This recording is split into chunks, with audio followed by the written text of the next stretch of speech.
পরকালের তুলনায় দুনিয়ার গুরুত্ব বোঝাতে রাসূল সাল্লাল্লাহু আলাইহি সাল্লাম কোন উদাহরণটি দিয়েছেন?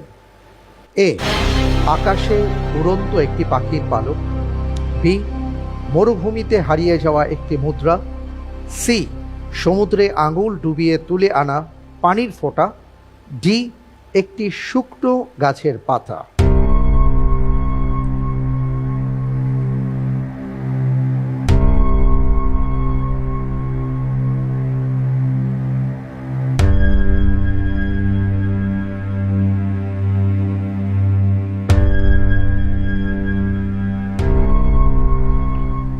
আখেরাতের তুলনায় দুনিয়ার জীবন কতটা ছোট, কতটা স্বল্প, কতটা তুচ্ছ, কতটা ক্ষণস্থায়ী, তিনি কোন কথার মাধ্যমে বুঝিয়েছেন?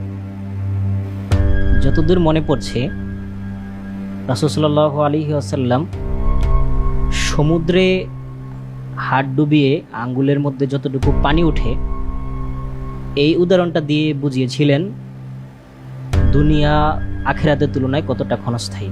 তো সেই দৃষ্টিকোণ থেকে এবং যেটা ধারণা হচ্ছে, আমি অপশন হিসাবে বাছাই করছি অপশন সি, সমুদ্রে আঙুল ডুবিয়ে তুলে আনা পানির ফোঁটা। ফ্রিজ করে দিব? ইনশাল্লাহ। ফ্রিজ করা হোক অপশন সি,